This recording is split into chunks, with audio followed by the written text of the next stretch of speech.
there was a drive-by shooting and my dad was involved. And we rounded the corner of the truck, and there he was, partially covered up. Oh my gosh. And the one lady said that my dad was deceased. And when I heard those words, that's when my world crashed.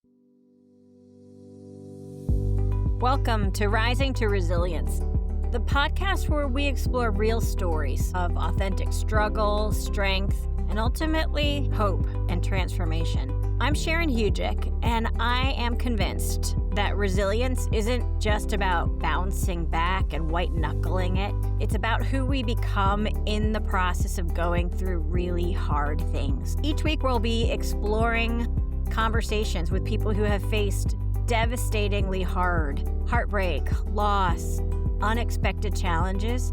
Yet, even through that pain, they've discovered new strength, they've found purpose, and somehow even joy on the other side. If you are in the middle of a storm right now, or if you're just looking for hope and encouragement for the journey, this is a really good place. Here, my hope is that you'll find perspective and resources and practical tools, but also give you something to cling to, because hope is what it's all about. I'm glad you're here. Let's get started. It is a pleasure to welcome Susan Snow to our conversation today. Susan has a really compelling story of loss, having endured almost unspeakable things when she was a teenager. And your story has been shared, on many stages and on many other podcasts. But before we go into it, how are you doing today? I'm doing great. I'm just trying to talk to as many people as I can. I feel like this is my purpose. It's bigger than me, and I have respect for that. I will say that when I have conversations that I can see something click in the brain of the person I'm talking to, that's what I'm here for. When you were 17, your life pretty radically changed in an instant. Sure did. Why don't you share with our audience what happened, and obviously in a way that, you feel comfortable Sure. with? I was a normal 17-year-old girl, you know. I had a boyfriend that I had just been dating 3 months, and I had a great dad. He happened to be a Los Angeles police detective, robbery homicide detective. That was interesting. Um, uh, very strict with boys and dating and, that kind of thing. On Halloween of 1985, I was having a conversation with him that morning. He was really nervous. He was going to court. He was testifying in a case that he was the lead detective on. So later that day, I was getting ready and the phone rang. And I ran to get it, thinking that it was for me. And I picked up the phone and it was not for me. It was a lady from my brother's school. And all she said was that there was a drive-by shooting and my dad was involved. And my mom walked around the corner. I handed her the phone immediately and I tried to listen in, but I couldn't hear anything. I just watched her body language and I could tell it was bad. So she got off the phone, looked at me and said, "We're going to the school." So we got in the car. It was about a 7-minute drive. And now it's past 5 o'clock, so it's dark outside. And we got to the school, and the way that the school is set up is there is a parking lot in the middle. So we parked in the middle, and all the kids in the after school care got out on the back side of the school. So that's where we headed. And as we were walking towards the back of the school, it looked like daylight because there were so many police lights going on. Wow. It was lighting up the sky, along with an ambulance that was in the middle of the road. And we kept walking, and then both of us kind of turned to the left, and when we did, we saw my dad's truck, so we started to run towards the truck. Hmm. The closest we got to the truck, we saw there was glass on the ground, and we rounded the corner of the truck, and there he was, partially covered up. Gosh. At that point, my mom dropped to her knees, and she started to scream. And I stood there not being able to comprehend what I was actually looking at. So I ended up just focusing on that ambulance that was in the street. Why isn't anyone helping him? There's the ambulance. Where is everyone? Why aren't they helping him? And as soon as I had that thought, there were two officers that grabbed us by the arms and led us back into the school. They put us in an office. I sat down on a chair, just trying to process everything. And my mom got taken aside by some detectives. And as I was sitting there trying to process everything, it still was not connecting for me. Hmm. I heard two ladies that worked at the school and they were in the office and they were speaking to one another. And the one lady said that my dad was deceased. And when I heard those words, that's when my world crashed.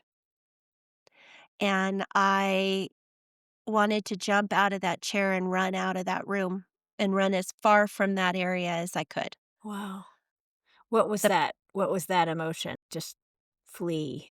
Yeah, just flee, and I couldn't. My whole body felt like it was filled with cement. I physically could not move my body, and so I just sat there, and my mom came up to me a little bit later, and she said, "I'm sending you with a neighbor." I know a part of me wanted to run, but there was a kid part of me that needed to be with my family. At that point, I didn't know where my brother was. I didn't know if he was hurt. I had no information on him whatsoever. And I wanted to stay with my family unit. I needed that, right? But I didn't get that. And my mom did send me with a neighbor. And when I arrived at our street, the neighbor was 3 doors up, and the whole street was filled with law enforcement. There were helicopters overhead. Um, and our poor neighbor lady, she was trying to process everything herself as an adult. And I was completely inconsolable. I couldn't even speak at that point.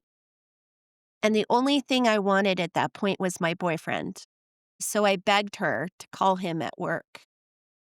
And she did. And unfortunately, she didn't give him a whole lot of information, just begged for him to come be with me.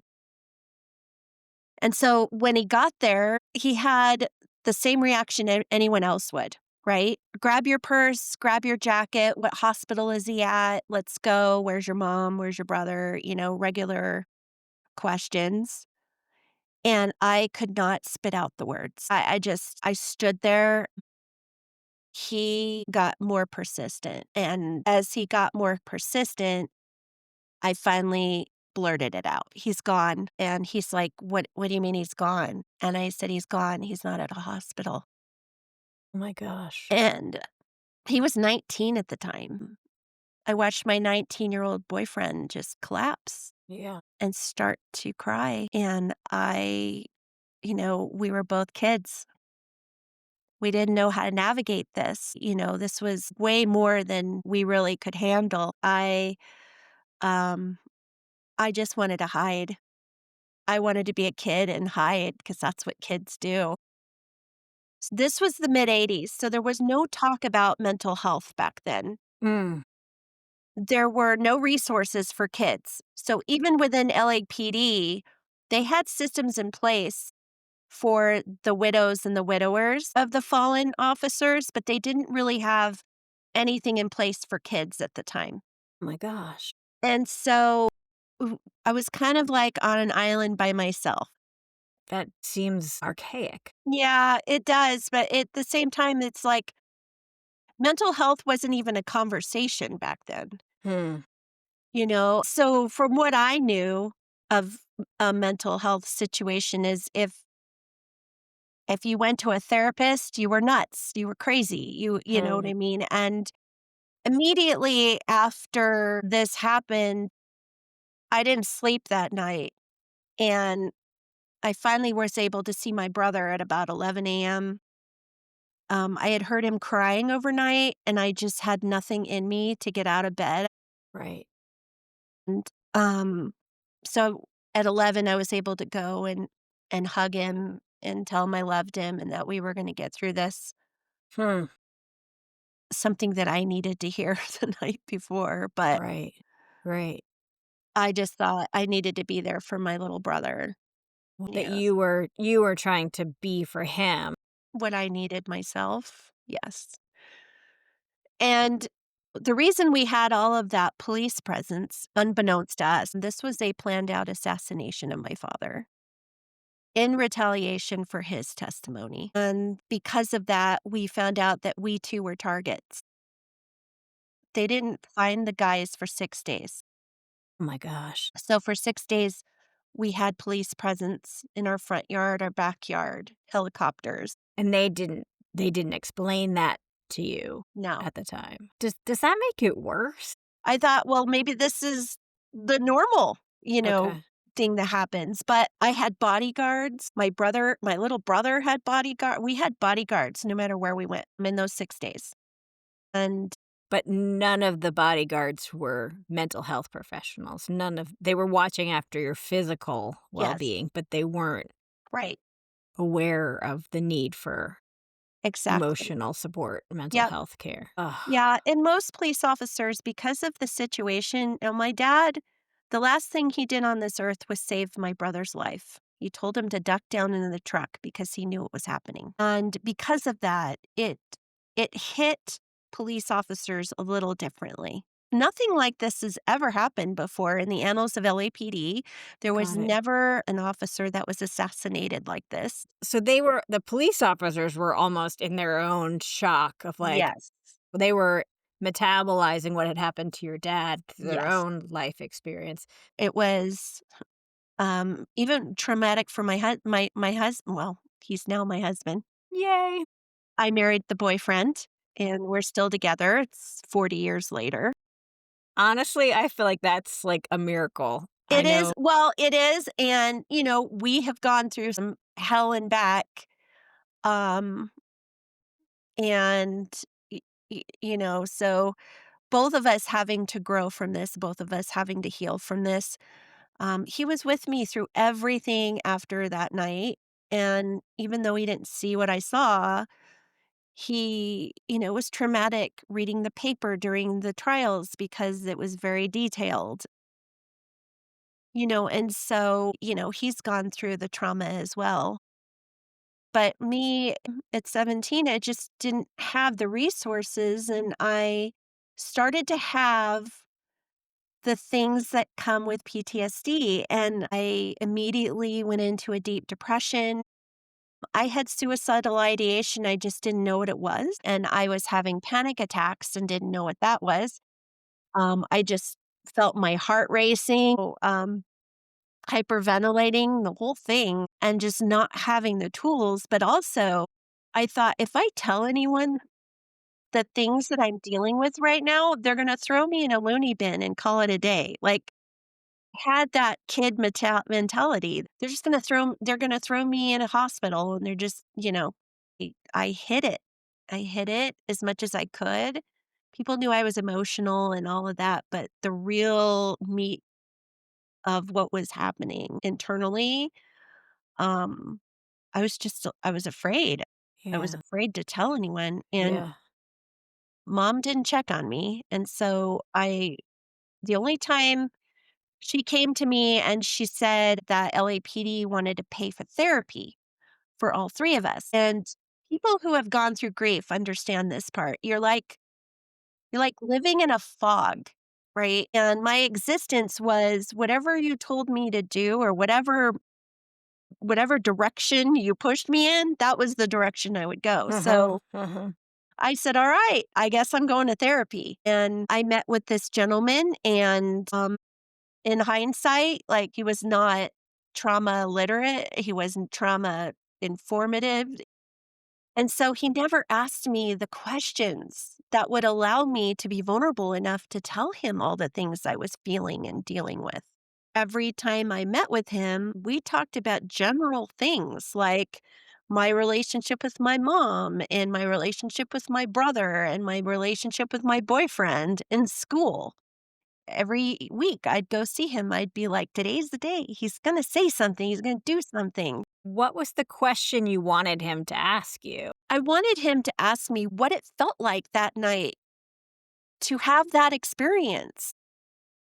What were you feeling? What were what was going on in your head? Because that would have allowed me to open up to him and say, here's how I was feeling, because I had so many emotions going Yeah. on. What were you feeling? I was terrified because I depended on my dad. Yeah. Um, he was my everything, and I trusted him, and I I was going to have a life with my mother, and that wasn't gonna be an easy road, and I didn't know how I was gonna get through it, right? I didn't even know how I was gonna get through to the next day, let alone the rest of my life. It sounds just so vulnerable.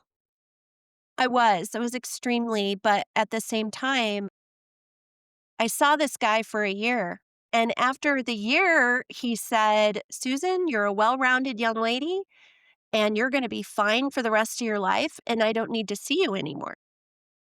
Oh my gosh. And so I literally walked out of that man's office thinking, "Okay, I've snapped. I'm crazy, and I'm gonna have to figure this out on my own because not even a professional can fix it.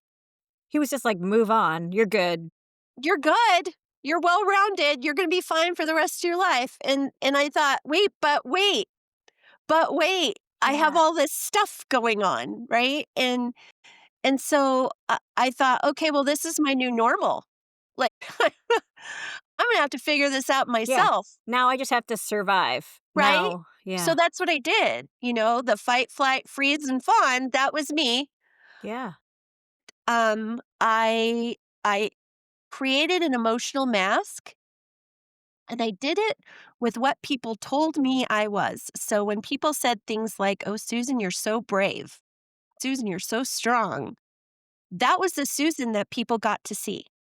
I was strong Susan, I was brave Susan, but inside, I was hot mess Susan. Like, I had so much going on, and I just didn't wanna let anyone in. I didn't want anybody to see that because I didn't wanna be vulnerable with anybody. And your security, your safety, your protection was Yeah, ripped from you. Of yeah, yeah, course. and, I was not able to really look at situations or people and know that it was healthy or unhealthy for me personally. I was like, "Oh, you wanna be my friend? Okay, I'll be your friend." But in that way, if that person didn't really with me, I still would, like, mold myself into what they needed me to be, and that's exhausting, let me tell you. And I lived life through expectation. So Yeah. my husband and I had been dating 5 years, and it was expected that we would get engaged and get married, right? Neither one of us was ready. Mhm. We didn't have the emotional maturity, really, Yeah. to dive into a marriage, but we did, and that kinda slapped us in the face later, but I did the things that I was expected to do. Except for the thing that would have actually been helpful for you. Exactly. And so, we'd been married for a while, and we had 2 kids. I was ready to leave Southern California. Mhm. I wanted to go somewhere where no one knew my story. That I could just leave it in Southern California and go to Colorado and start anew, and nobody knew who I was, and nobody knew my story, and, you know, I can leave that all behind. Yeah. And and that's the joke that I told myself because even though you leave geographically, it It comes follows with you. you. Dang it. Yeah. So when we moved here, I was working as a master stylist, and I worked at a salon that was very close to Littleton, Colorado. I was working on April 20th of 1999, and I had done a client's hair, and I put her under the dryer, and I ran to the back to take a very quick break. And we had a little TV back there, so I popped on the TV real quick, and up popped the live coverage of the Columbine shootings. And as I was sitting there in front of the TV, I started to have flashbacks. I saw the school, the kids, the police officers, the police cars, all the things, and it just came flooding back to me. And I started to have a panic attack. I was sweating. I was just having all the things happening. Yeah. And my coworker was standing next to me, like totally confused. And so was I, because I was told I was going to be fine for the rest of my life. Wow. I didn't understand what was happening to me. And so when my coworker left the room, I did what I was good at. I put the mask on and I became totally stoic. I told myself this has nothing to do with me. I don't have kids there. I don't live in the community. Like, I will feel better tomorrow. Like, this is not going to affect me. And I went out, I finished my day, and everyone around me was angry and crying and upset and, all the emotions. But I stayed stoic. I stayed unemotional. Um, It was a very strong muscle that you had built up to oh, yeah. hide That was behind. really good and really bad. Yeah, really, you were very good at that, I and was it was very good at hurting it. I was you. very good at it. And I finished my day and I went out to my car to drive home and everything flooded back. I stopped sleeping. I had suicidal ideation again, but this time it was harder because there was a part of me that wanted to stop feeling this way. I wanted to stop having the panic attacks and stop feeling this deep gut punching hurt. But there was a part of me that was like, you have babies, you can't leave them. So I had this fight going on in my head constantly. And my husband's a very smart man, and he recognized that I was spiraling. And he met me at the door one day and he said, "You have two choices today. You either go get help or I'm putting you in a hospital."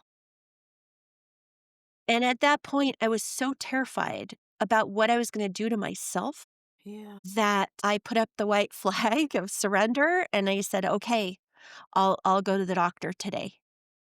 And I did. I made an appointment with a physician and he handed me a business card of a trauma therapist. And the first 3 minutes I sat with her, I knew that it was different because she was asking me those questions. The questions that I had longed to hear since I was 17. And as she was asking me these questions, it just gave me this feeling of a safe space. Like, and because she felt safe to me, I was able to be vulnerable with her. And I was able to tell her everything I went through at 17 and everything I was currently dealing with. Yeah. Was that the first time that you connected, like, were able to, like, connect the dots to say, like, this whole cascade is rooted in that? Yeah, she sat and she listened to me intently. And then when I was done, she said, "Susan, everything you have gone through since you were 17 is normal because you have PTSD." And I was a little confused because I thought, "Wait, I'm not in the military and I didn't go to war, so what do you mean I have PTSD?" And she said, "No." She said, "Susan, anyone who goes through any type of trauma can experience PTSD. But what you need to understand is that PTSD isn't something that just goes away. It's something you learn to manage." And that was what I needed to hear. That was the point in my life where I thought, "Oh my God, I'm not crazy. My God, I can heal from this." Like, I finally had hope. I felt so grateful in that moment because I thought, "Oh my gosh, I finally have my person that understands my pain and understands what I'm going through and will be able to guide me on this journey of healing." What was different about you internally at the point when, obviously the therapists were really different, but what can you recognize in yourself? I had something to live for. I had something to heal for. You know, I always had this feeling about who I wanted to be as a person. And it's funny because a lot of it has to do with being like my father, very present Mhm. and being able to give people safe space and Security. Yeah. security. That was always in the back of my mind, but because I didn't get the healing help right away, I felt like it was not attainable. That the person I wanted to grow into was not attainable. And it wasn't until I met this woman and we started going on this healing journey that I realized I can become the person I've always wanted to be.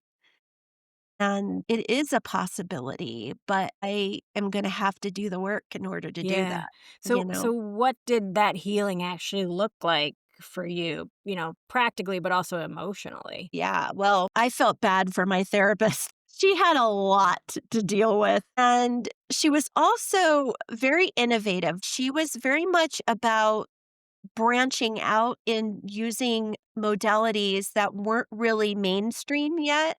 When we first sat down, she said, "You've obviously got a lot going on. You know, we need to do something for your nervous system. We need to regulate you." Mhm. Yeah. And she said, "What is the one thing that you're dealing with right now that if we are able to help that it would make a big difference?" And I told her, I said, "I'm not sleeping at night. Mhm. And if you know anything about mental health, if you're not resting and you're not sleeping, it exacerbates everything, the anxiety, the depression, everything.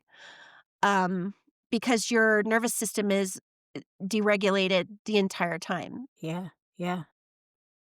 So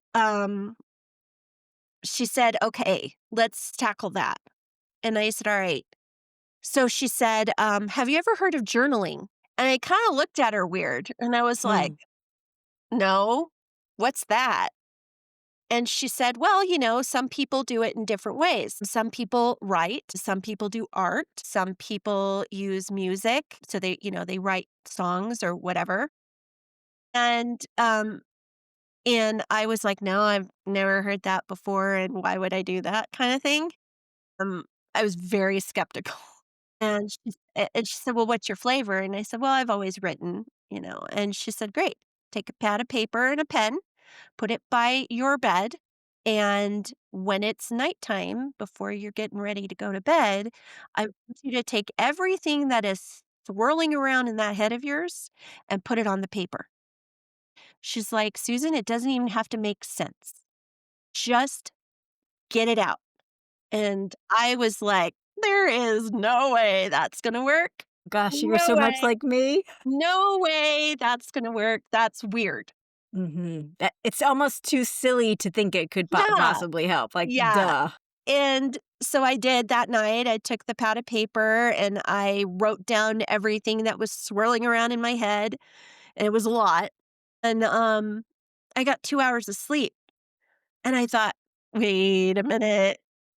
That And and I assume that was 2 hours more than you'd yeah, been having. yeah, Right. like, I got no sleep, so I went from no sleep to 2 hours, and then it built on that, and by the 4th day, I was sleeping like a baby, and I couldn't figure it out. I was like, "Wait, wait, wait, this did not happen. No." No It's when I way. woke up the next morning after sleeping all night, I was like, "What just happened? Like, how did that happen?" And I went back and saw her, and she was like, "How did it go?" And I said, "I can't believe I'm gonna say this, but I've been sleeping for the last 3 days." And she said, "Great, keep doing it." So that was the first thing that we tackled. And yeah, it's just this tiny thing, but it makes huge difference. Yeah, And obviously, we all know sleep is not a tiny thing. Sleep is a no. radically important thing. But I love the idea that she asked you that question, like, where do we start? And you said, I need sleep. And then a tool that she offered you so Yeah. quickly helped. And then what did that do for you inside your mind in I terms of wasn't like, afraid to sleep. I felt like I had control again over something that I had no control over or felt like I had no control over for years and years and years. So, yeah, so that's what we did initially, and she taught me breath work, the regulating the nervous system, just being very systematic about your breathing and being aware of your breathing.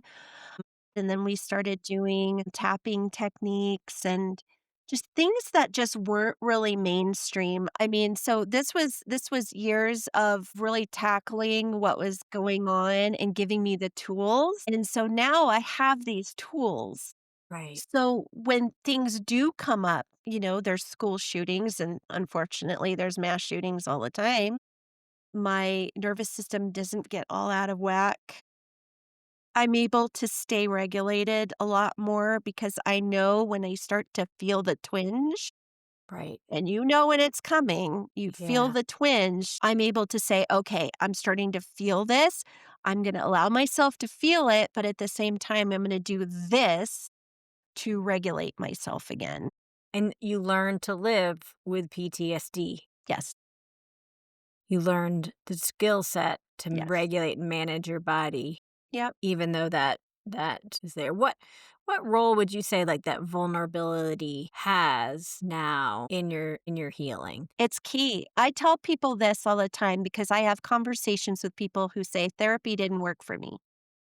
And I always say the same thing, you haven't found your person, and it might take some time. And I know it's frustrating, but once you find the person that gives you that safe space in order to be vulnerable, without vulnerability, without being able to really dive in and feel all the feels and go through all those emotions with your therapist, the real healing isn't going to happen. And there's that tension between the growth that you've experienced and the fact that the pain is still there, the loss of, the trauma that happened to you. Can you explain what that looks like for you in your day-to-day choices that you make? Yeah. Well, again, I'm a different person. I'm finally that person I'm growing into that I've always wanted to be, and I'm really proud of that. It's been a long journey. I'm 57 now. So, Describe that. Tell me more about the person that you've always wanted to be and feeling that self-satisfaction. yeah, I wrote a chapter in my book. It's called Rose-Colored Glasses because that's what I walked around in. I walked around just trying to see the best of everyone and not recognizing unhealthy relationships or not recognizing my own unhealthy behaviors or whatever. And that has shifted. And I'm able to see things for what they truly are. And I'm able to see things that are not healthy for me. I finally have respect for myself, but on the daily, I meet people who are too afraid. They're afraid of the vulnerability. They're afraid to step over that ledge. But I tell people when you do the work, when you dive in, when you are able to really look at the full picture, it will change your life in a way that is just, I hate to be like that commercial, but it's priceless. Yeah. And we can rise from whatever it is that we've gone through in our lives, and we can heal from it, and we can find resiliency in it. Mhm. Mhm. For me, resiliency is knowing of who I am and what I'm worth and knowing my purpose in that. And that comes from healing too. You kind of find out what your purpose is. You do public speaking I do. for communities, and sharing your story and offering them hope is, I know, a huge part of what your purpose is now. Where would they go to find out how to contact you? It's susansnowspeaks.com is my website. Yeah. I mean, it's just an extraordinary example of of healing and growth and wisdom and clarity of purpose through some of the worst, most awful experiences a person could go through. And it's really compelling. And I'm so grateful that you spent this time with me today. So thank you, Susan. Thank you for having me. It's a real pleasure to talk with you. It's remarkable to me how long Susan lived believing that there was something wrong with her. And then how quickly that began to shift when someone finally understood what she'd been carrying. And that moment of finally feeling safe enough and vulnerable enough to let somebody see her, and then gaining the language to explain what you've been experiencing. That is such an important step of where healing begins. I am so glad that you were here to listen to Susan's story, and I hope that if it moved you or challenged you or just gave you a chance to think, that you would share this with somebody else, somebody who pops into your mind. Let them know that they're not alone. If you haven't already subscribed, I invite you to do so. And if you have a story that you'd like to share, feel free to reach out. My email is sharon@sharonhujik.com, and I'd love to hear from you.